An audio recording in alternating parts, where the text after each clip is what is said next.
Hello friends, இன்னைக்கு கார்த்திகை தீபத்துக்காக அவல் போட்டு இனிப்பு பொரி செய்ய போகிறோம். அதுக்கு பொரியை நல்லா க்ளீன் பண்ணி சுத்தப்படுத்திக்கிட்டு அதில் மண்ணெல்லாம் இருக்கும், பொரிக்கு அழகாக க்ளீன் பண்ணி வச்சுக்கோங்க. அதுக்கு ஃபஸ்ட்டு ஒரு கடாயில் பொட்டுக்கடலையை வறுத்துக்கிறேன். நல்லா தீயாத அளவுக்கு ட்ரை ரோஸ்ட் பண்ணிக்கோங்க.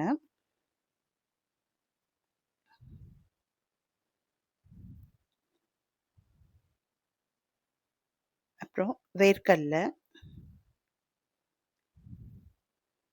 எல்லாமே ஒவ்வொரு கப் எடுத்துக்கிட்டேன். நான் 1 கிலோ பொரி எடுத்திருக்கேன். அதுக்கு தகுந்த மாதிரி எல்லாமே போட்டுக்கிறேன்.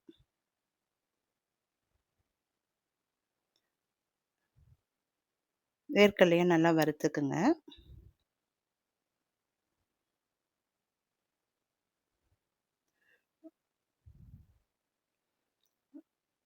வறுத்துட்டு ஒரு 2 ஸ்பூன் எள் எடுத்துக்கிறேன். அது அந்த ஹீட்லேயே நல்லா பொரிஞ்சிடும்.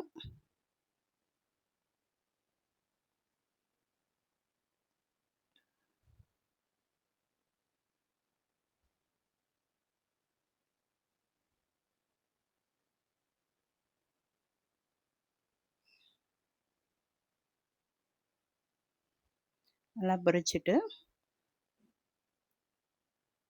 அதையும் எடுத்துங்க. நான் தேங்காவை சின்ன சின்ன பீஸாக கட் பண்ணி வறுத்துக்கிறேன்.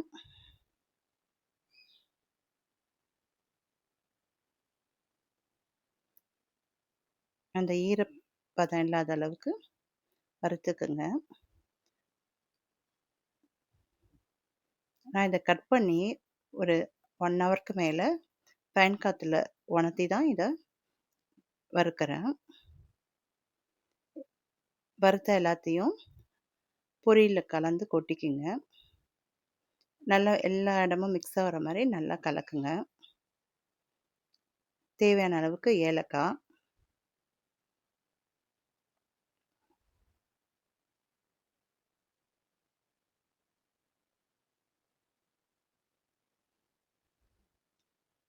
நான் ஒரு கிலோவுக்கு ஒரு 1/2 கிலோ அளவுக்கு வெல்லத்தை பாகு காய்ச்சிக்கிறேன்.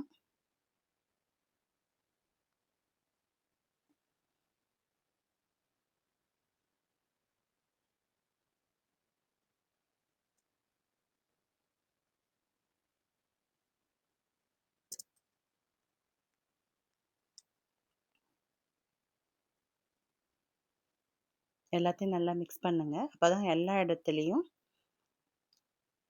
பொட்டுக்கடலை வேர்க்கடலை எல்லாம் மிக்ஸ் ஆகி வரும்.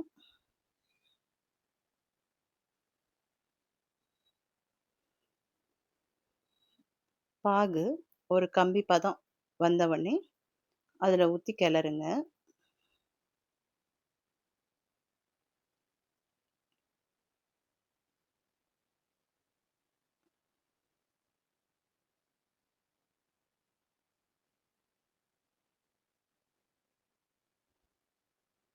அதில் கொஞ்சம் கொஞ்சமாக ஊற்றி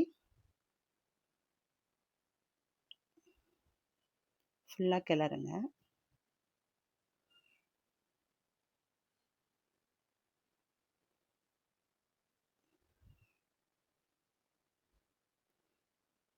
நான் உருண்டைகளை பிடிக்க மாட்டேன்.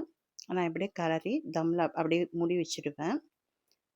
அது தேவைப்படும் போது ஒரு கரண்டியாலேயோ தோசை கரண்டியாலேயோ குத்தி எடுத்து சாப்பிட்டா நல்லா பொறன்னு இருக்கும். லூஸாக இருந்தால் சீக்கிரம் சவுத்து போன மாதிரி ஆகிடும். அதனால் ஒன்றா கிளறி அப்படியே வச்சுடுவோம். பொறனே இருக்கும்.